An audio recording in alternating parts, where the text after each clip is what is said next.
So the first set of strategies are what we call antecedent strategies. These are, or proactive strategies. These are strategies we use before the child takes the bite of food that sets the stage or sets the child up for success. Or another way of phrasing this is increase the likelihood that the child will accept the bite of food. The first strategy is establishing a structured meal routine by eliminating grazing. When an individual grazes throughout the day, they rarely feel the effects of hunger. And what we mean by grazing is eating high-calorie snacks such as chips or cookies or crackers, or high-calorie drinks like juice or milk or pop in between a scheduled meal. Ideally, we would like meal times to be scheduled 5 times a day, and there'd be windows of time in between meals of no eating. For optimal appetite regulation, dietitians suggest between 3 to 4 hours in between meals. However, if 3 to 4 hours in between meals and you're trying to get 5 meals in a day, it's going to be sometimes pretty tricky. So if that's too much, or if your child's appetite isn't very large, then I would suggest reducing the number of meals to 4 meals. And in some circumstances, we recommend 3 meals a day. When you eat at regular times of day, you're training your body to secrete an appetite-enhancing hormone called ghrelin right before a scheduled meal. So typically around 11:30 or 11:45, my body starts to secrete this hormone because I eat regularly at noon each day. Ghrelin gives you that subjective feeling of hunger, and when you're hungry, you're going to have more of an appetite, and when you have more of an appetite, you're going to eat more. Tasting new foods when hungry will also remove your child's sensation of hunger, and in the process, foods will be paired with that comforting feeling of being satiated. And if your child's not hungry prior to a tasting session, they will not be motivated to try a new food. Here's an example of one of the children we supported and how we scheduled her meals. She was being breastfed on demand, so she was receiving breast milk whenever she wanted, which was typically every hour to hour and a half. And so we had to elicit some hunger so that we could motivate her to try new foods. So we asked mom to stop breastfeeding her an hour and a half prior to the first tasting session in the morning, which we call breakfast in the slide, and then have a window of time of no breastfeeding until right before her nap around noon. So for 3 sessions in the morning, we had some scheduled times of eating with windows of time in between of no eating. And that seemed to work well in keeping her motivated to try new foods.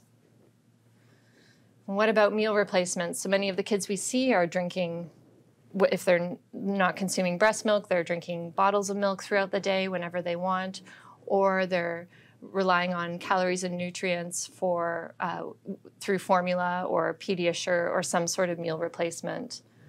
Meal replacements are high in calories and sugar, and they eliminate your appetite for meals. And we say this about milk as well. It's a huge appetite killer. We highly, highly recommend that if you are using a supplement or are giving your child milk, that you feed them those drinks at the end of a scheduled meal. Supplements don't teach your child to eat fruits and vegetables, and if your child's predominantly drinking supplements, there's risk that they'll become even more restrictive in their eating. If a supplement is necessary, meaning there's some medical condition that requires you to give your child a meal supplement, perhaps they've had surgery or they can't eat orally or they're severely underweight, choose supplements that are low in sugar. Ingredients are from whole foods and they are free from artificial ingredients. And here are some top picks from our holistic nutritionist. And she gave 3 examples that she recommends as good meal replacements. And I can't read them, but Keto Lacto is one of them, or a plant-based meal supplement. So the first step before introducing a new food to your child is to create a hierarchy of new foods to target during tasting sessions. The foods in the hierarchy are going to be ranked from the most perceived easiest foods to the most perceived difficult foods. So this hierarchy of new foods is going to be your guide to gradually introduce new foods to your child, starting with easy ones and slowly progressing to more challenging foods as they're showing success with the easier foods. So the reason that tasting sessions start with these least anxiety-provoking foods is because we want to teach your child to try new food and essentially unlearn some of their learned responses for refusing new foods. By tasting new foods that are manageable and not too scary, we're helping them redefine their relationship with food by strengthening their willingness and flexibility with tasting something new.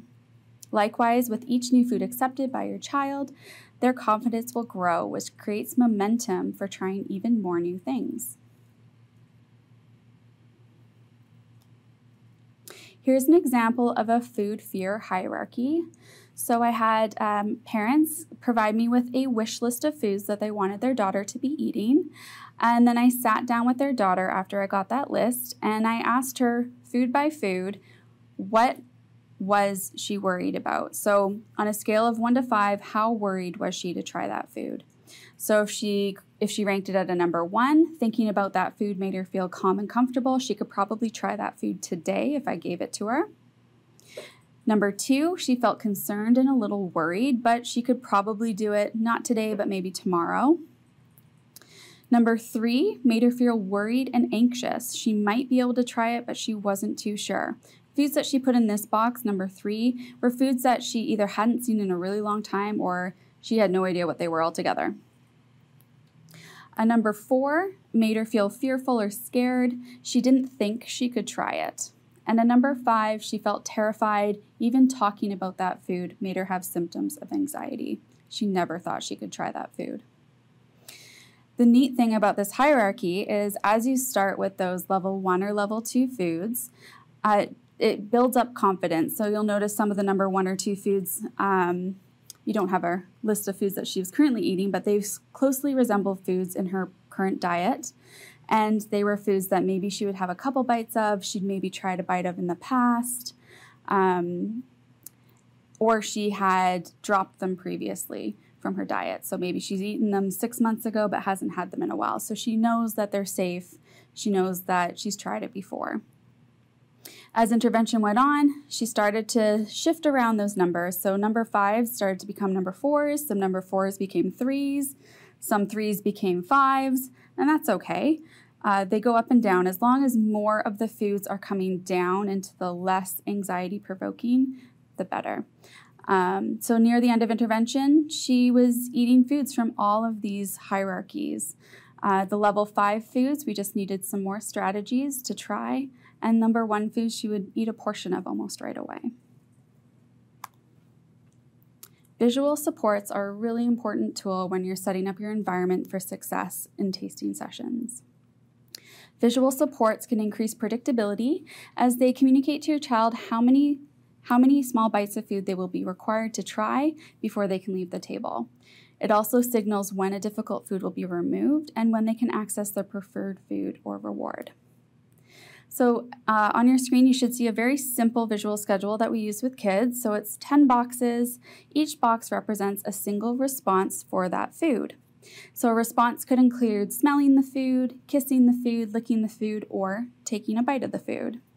As soon as they complete a response, we check off one of the boxes so then they can see, oh, I only have 9 responses left. And when your child completes all of the check marks, that food is completely removed from the meal and they won't have to do any more bites or responses. Visuals work on an honor system. So it is important that if you're asking your child to do 10 responses with the food, that you have the patience and time to follow through with those 10 responses of the food in that meal. And on the flip side of that, if your child is doing well and you think that you can probably sneak in a couple extra bites of food, don't do that. It's really important to be predictable and to build up that trust when trying new foods. If you present extra bites, it's teaching your child that you're not going to follow through with your requests, and they might be less willing to try new foods in the future if they know that you're not going to follow through with what you had written out on the visual schedule. So instead, if you want them to try extra bites and it looked like it was easy enough for them to do, you can offer the bites as bonus bites where they can earn bonus motivation. So if after 10 bites, You can say, hey, we still have 2 extra pieces of raspberry. Raspberry looked pretty easy for you. Do you want to earn an extra piece or an extra 2 M&Ms, an extra piece of chocolate to finish these last 2 pieces of raspberry? And if they say yes, that's great. But if they say no, that's okay. Move on. Try it again, another tasting session. Offering choices during meal times is a motivational technique that can lead to greater cooperation from your child when they're trying new foods. So some choices that you can offer your child, you can offer them a choice of what food they want to learn about. So when they're offered a single option of a new food, they might not want to try that particular food. And if you increase the number of options to 2 or 3 different options, you increase the probability that your child's going to show interest in at least one of those foods. So for example, if you're trying a new vegetable, you might say, hey, which of these 3 new vegetables do you want to try today? Cucumber, broccoli, or green beans? Rather than just saying cucumber. In the beginning, when your child is learning to try new foods, it's helpful to offer that array of choices ranging from easy to difficult. The easy foods that you're giving in that array are foods that you actually want to target and that you think they will choose because they're on the easier side of the spectrum of foods. So presenting that easy choice alongside a more challenging choice will lead to more cooperation with a choice being made. So for example, if they're already eating crunchy things such as apples, but they're not eating cooked vegetables yet, such as cooked broccoli or cooked green beans, if you offer a cold, crisp cucumber, and that's the one you want them to choose, you can give that the cucumber, green bean, and broccoli example array, and then they'll likely choose that cucumber. When you're introducing a brand new food, a food that doesn't resemble anything currently in their diet, it's helpful to give them a choice of what they want to do with that food, so not expecting them to eat the food right away. They can choose whether they want to smell the food, kiss the food, lick the food, or if they're feeling really brave, take a teeny tiny little crumb-sized bite of that food. Offering choices on how to respond to the food can lead to greater cooperation, but it allows your child to exert some control over this really difficult task that you're asking them to do. This is especially important for foods that your child has shown some physical anxiety symptoms around trying, so ones that they've said are really scary for them to try. And the last type of choice is offering a choice of reward when your child responds appropriately to these new foods and demands. Your child's input will ensure that the reward is potent enough and that they're actually motivated to earn it as a reward. This will decrease the likelihood of your child refusing the food if they're actually motivated by what they're choosing as the reward after the meal is done. So here are 2 video examples of offering choice. Okay, Charlie, we're going to practice eating some new food today. Which food would you like to start with? Sweet potato, mushroom, or kiwi? Kiwi. Okay. Which size bite would you like to eat first? The bigger bite of kiwi or the smaller bite of kiwi? The big one? Okay, awesome. Go for it.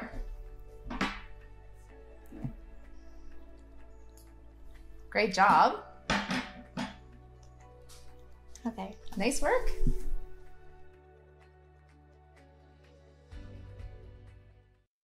Gave Charlie a choice of what fruit she wanted to try and also the size of bite she wanted to try. She chose the big one. She's so brave.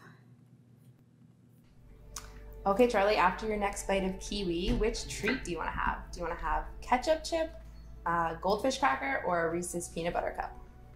I want chips. A chip? Okay. First, eat your bite of kiwi, and then you can have a chip.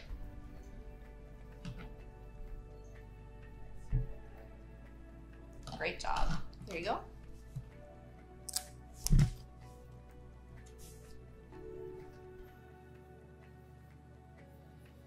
So as you can see in that video, Lindsay had set out exactly what she wanted Charlie to choose from. So not only was she giving her a verbal choice, but she also had an array of the choices she was going to be making so she could physically see them, touch them, smell them. And same with the rewards. So Lindsay had all of the rewards available and ready to go on the table so that Charlie could see they are actually here and she could get them as soon as she was done that bite. So research shows that children will often eat a larger portion of food when an array of foods are offered rather than one singular portion. So there's a research study using M&Ms. Individuals in the study were given a bowl of brown M&Ms and a bowl of colorful M&Ms, so one of all the colors. And the people ended up eating more of the colorful M&Ms than they ate of the single bowl of brown M&Ms. So we take away from that it's better to give a variety of foods rather than a single portion. So rather than saying, here is a whole banana, here's a whole apple, cut up 3 to 4 different fruits, have them in a little array so that it doesn't look too overwhelming. So we really love bento boxes for this reason, especially sending to lunch, where you have all these little squares in the bento box and you can fill them with different colors and variations of foods. And your child's probably more likely to eat more portions if they're smaller and across different options of foods as well. So eating does not occur in a vacuum. We're deeply social beings who are influenced by what we see others doing and what they're eating. And the strongest predictor of your child's fruit and vegetable consumption is your own fruit and vegetable consumption. So in our work, each time we introduce a new food, we're also modeling consumption of that food. I will say that COVID made this really difficult in the beginning when we had to wear masks, but luckily we still had parents around to do some modeling for us. But it's another helpful strategy. Another helpful strategy when teaching your child to accept new foods. So we have them learning through observation. Modeling how to eat that new food includes them watching you take a bite of the food and then swallowing the food. So it's an interactive strategy. They see what's expected. So you take a bite of, say, a carrot, you bite it off, you chew it up appropriately and swallow. A lot of times when kids are trying new foods and they kind of panic and they try to swallow it too fast or they spit it out right away. But if you're modeling the acceptance, the chewing, the swallowing, and nice calm demeanor, then that shows your child that they're going to be safe as well when they're eating that food. So, I keep skipping back, sorry. When modeling the target foods for your child, ensure to present a positive and enthusiastic demeanor, so showing them that it's an enjoyable experience. You want to be conscious of your modeling throughout the day, but also throughout different meal times, even if you're not just doing new foods at a tasting session. You are a constant model for your child. The more they see you eating healthy options, the more likely they are to be eating healthy options. It's really important for all members of the household who are going to be participating in meals to share the same positive and or neutral comments about food. If your child starts to hear negative comments about a particular food, they might be less likely to try that food in the future. And finally, modeling takes time. So just like you're not expecting your child to love a new food on the first bite, you're going to want them to do taste exposures. You're going to be modeling those exposures as well. So the more you model the bites, the more your child will taste the bites, and the faster they will come to a decision on whether they like the bites. So modeling takes time. Practice makes perfect. Demand fading is a really important strategy to consider when you're teaching your child to accept new foods. So demand fading involves gradually increasing your demand of what they do with the food to increase the likelihood that they're going to respond to the food, so accepting the food. This builds your child's confidence with the new food and creates momentum to try more new difficult requests. So to begin, we start with the easiest demand we can think of. For some kids, it's smelling the food. For others, it's just simply touching it. And then we slowly work up that ladder. So they smell it, they might put it to their lips. When they're putting it to their lips, they might lick a little bit off and get a flavor. And then they're licking the food itself. And then they're trying a crumb-sized bite of the food, a pea-sized bite of the food, so on and so forth, until they're eventually eating a full-size bite of the food. Okay, Maddie, we're gonna try cherry tomato. But first we're gonna start with something easy. First we're gonna just smell the tomato like this. Okay, ready? Your turn. Good job, perfect. Okay, then we're gonna kiss the tomato. Okay, ready? Your turn. Really good. Okay, now we're gonna lick the tomato. Okay, your turn. Wow, really good. And last, we're gonna do a tiny bite. Ready? Yeah. Okay, your turn. Wow, good job, Maddie. Great work. You ate tomato. Lindsay is modeling all the steps she wants to do with the demand feeding, starting with smell and then kiss and then lick and then eventually taking a small bite and then also offering a reward at the end. So she's using multiple strategies within the demand feeding.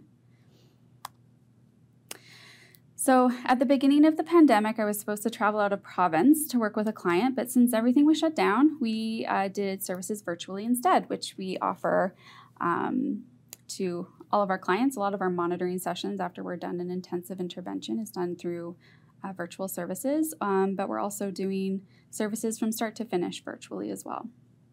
So when I got to the section of demand feeding with this family, I was doing parent coaching on the size of bite because they were struggling with figuring out how big was an appropriate bite for their child. And this was a beautiful example. The mom sent me this photo and said, "Is this what you mean?" And it's so perfect that I've kept it and we've used it in presentations because it's my absolute favorite example of demand feeding. So on the left-hand side of the picture, you see how small the bite sizes are and then how slowly they increase in size as you move to the right of the plate.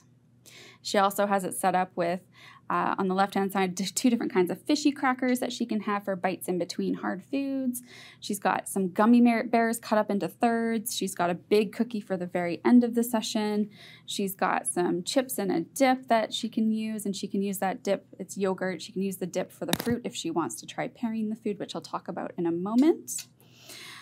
But to start, the size of bite really is not important. We value consumption over anything else. If your child is eating 10 crumbs of a new food, it's still exposing them to the taste and texture of that food. If you jump to a really big bite size right away, they might not consume the food at all. So therefore, they are delaying or avoiding that food exposure altogether.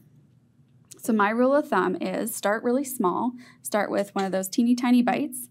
And if you have 2 successful bites in a row, so there's no problem behavior, no gagging, no spitting out the food, then increase to the next size of bite. And same thing, 2 bites of that same size, no issue, move to the next size. Then remember, if at any point you start to have negative interactions with the food, such as gagging, you want to decrease and go back to that most successful bite size before, because any negative interactions can lead to a more generalized fear of that food. For some kids, starting with eating the food is too big of a demand, so we start with easier requests to get them comfortable and confident. Touching the food, smelling the food, putting it to their lips, licking the food, licking it multiple times before they try a teeny tiny crumb-sized bite of the food. Slow and steady will make them confident in tasting it, and it also gives them a little bit more control over the process if they know that you're not expecting them to take a big bite right away. When presenting your child with a target food during a tasting session, it's important to state your demands as statements, not questions. So for example, we want to say, "Take a bite," or "Let's eat," rather than stating it as a question such as, "Can you try this bite?" or "Will you try it for me?" If you phrase your demand as a question, it suggests that they have an option to say no. And let me tell you, more often than not, they're going to say no. In addition to this, it's important to present your request one time in a calm and reassuring manner and in a positive tone. This is more likely to lead to a positive response from your child. Alternatively, if you coax and plead and repeat your question over and over again, likelihood is that you're going to start to get escalated, they're going to start to get escalated, and it can lead to further problem behavior. So you want to keep your demand really short and simple. First eat, then iPad. Remember, your child's input is important in incorporating offering choices throughout the meal. However, your demands to consume a bite of food should be phrased in a direct manner. This will help the mealtime routine proceed smoothly and eliminate any back and forth struggle of asking your child and pleading with them to take a bite. For some children, eating new food all on its own might be too big of an ask or too big of a step. So we sometimes use pairing to pair preferred foods with a new food. So this new food might be something like a fruit or a vegetable maybe they've never tried before. And maybe they really like chips. So we'll put a piece of chip and a tiny, tiny little piece of the fruit or vegetable on top of it. And then they'll consume the whole chip with a teeny tiny bite of the new food on top of it. Over time, as they're successful with that size of bite, we make the fruit or vegetable or whatever the food is bigger, make their preferred food smaller, until eventually they can eat that new food without having their paired food on it at all. For kids that are highly sensitive to sensory or texture properties of food, having a dominant flavor in their mouth that is a preferred flavor can be really beneficial in this process. Some pairings of foods are more natural and don't need to be fated. Some examples of those are, say, crackers with cheese, if they really like crackers and cheese is a new food. Putting them together isn't so weird. And dips with fresh vegetables, so having a ranch dip or a Caesar dip, finding something that they like to dip things into. And sometimes we have foods that are so challenging, the sensory properties are so overwhelming for the child that we have to use something really preferred, such as Lauren had a case a few years ago where they had a cookie and a pea, and they put a whole cookie and a teeny tiny pea on top, like a fraction of a pea, and then eventually the pea got bigger, the cookie got smaller, until she was eventually able to eat the pea without the cookie. Okay, Maddie, so we're gonna eat some bites of cherry tomato today, okay? Okay, so I have some fishy crackers here to make it a little bit easier. For the first one, I'm gonna give you a bite of tomato and you can put the fishy cracker in your mouth right away and chew them together to make it easier, okay? Okay. Okay, here we go. Okay, put the cracker in. Excellent, chew, chew, chew. Perfect. Great work, you did it. Okay, ready for the next one? Okay, this time we're gonna chew our tomato 2 times before we put the cracker in, okay? Okay, ready? So chew it 1, 2, good. Excellent, nice work. Good job, Maddie. You're doing great. And then for the last one, you're gonna chew the tomato bite and swallow it and then put the cracker in your mouth, okay? Okay. All right, here we go. So chew, chew, chew. Perfect. Great. Nice work, Maddie, you did it. Okay, so in that video, Lindsay was able to fade out the pairing really quickly, but in reality, that fading procedure would happen over multiple sessions. Maddie was just a very good model for that demonstration.